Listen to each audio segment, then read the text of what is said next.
J-Man here, weekly X-Men talk. I'm including this as an X-Men talk video because it's about the X-Men. So this is the X-Men and Fantastic Four, where they kind of meet up or whatever. So there you go.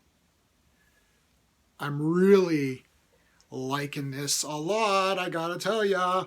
I was biting my nail. I was literally biting my nails while reading this. This was damn good. Now this is Chip Zdarsky, who I love anyways. I had the pleasure of meeting him when he was doing Spectacular Spider-Man, which I really liked as well. He's currently doing Daredevil, which I am collecting in physical form, one of the only comics I collect in physical form. I don't do a Daredevil section on my YouTube channel. I'm a little behind. I still have to read Man Without Fear, the miniseries. So I'm going to try to hardcore catch up. Daredevil's a character that I love, and I want to keep that as a thing that I just love and enjoy on my own, not as, like, I know YouTube videos, they're just YouTube videos, but, you know, it almost feels like it's like a part of my job is like I'm now reviewing these and giving you my thoughts or whatever. So I don't want that to be everything I read. I want to just have Daredevil as something that I enjoy as my free time reading that I, can just love. Okay, Fantastic Four and X-Men. This was just friggin' awesome. So awesome. I'm way behind on Fantastic Four, the new series. I've read I'm on issue 2 or 3, I think. I'm a big fan of the Fantastic Four. Actually, I got all the pops. You might not be. They're all in there. I love Fantastic Four. Everything started with Fantastic Four, so they're a great team. I've been reading the classic Fantastic Four, the Kirby stuff, like Kirby stand from issue 1. It's awesome. Obviously, it's classic Marvel.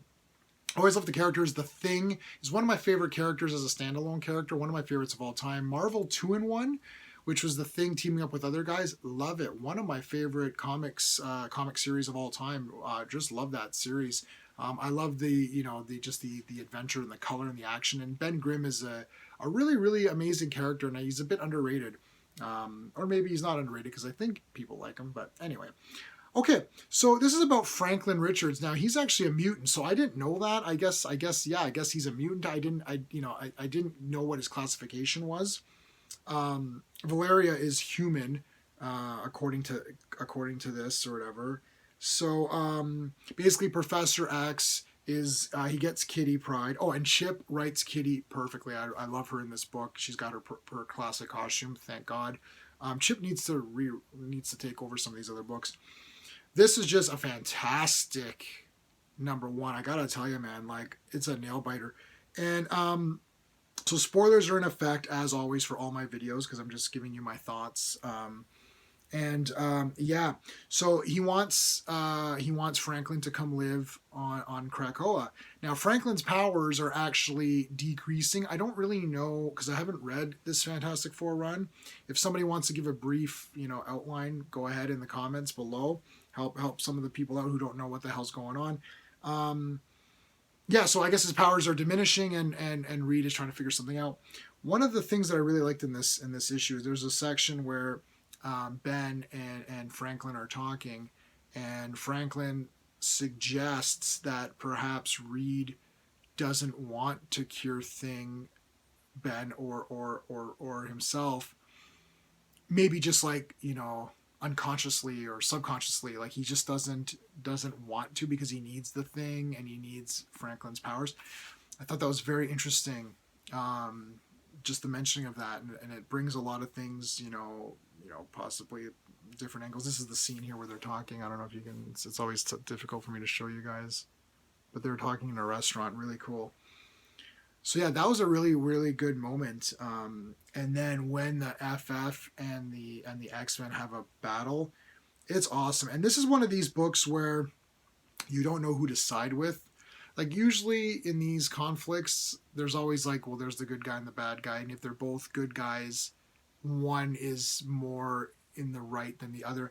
I don't know who's in the right here. I'm almost thinking the Fantastic Four, but then it says that Reed pulled a little bit of a dirty trick, and he did something to, I'm not going to spoil this part, he did something to Franklin, so it's an interesting thing that happens. Definitely read this, it's very good. Let me know your thoughts, like, Are we picking sides? Is this going to be an AVX type of deal? AVX, I was with the X-Men though, pretty clearly in my opinion. I haven't read that in a while, but I remember being like, oh no, I'm heavy X-Men. But Cyclops is like my second favorite Marvel character and in my top 10 favorite characters of all fiction. So I'm definitely with Cyclops. But this one was tough. This one was tough. I always like the X-Men and I always try to side with them if I can. But Fantastic Four were pretty good. But then Reed did something which was a little bit shady. So very interesting. I like how they've written this. Chip has done a great job in writing this in a very good like gray area. Like nobody's really right or wrong. But Reed does something that's kind of wonky. But also Reed does make a very interesting statement to Professor X, to Charles, and he says like, it's like you have a timeline, so and then that I don't trust that. And I like that a lot. So having those two in conflict is very interesting. I cannot wait to see where this goes. So I'm very excited. Let me know what you thought of this. And if you didn't read this for whatever reason, check it out, man. I thought it was pretty sick. Anyways, that's it. All right, guys. Until next time.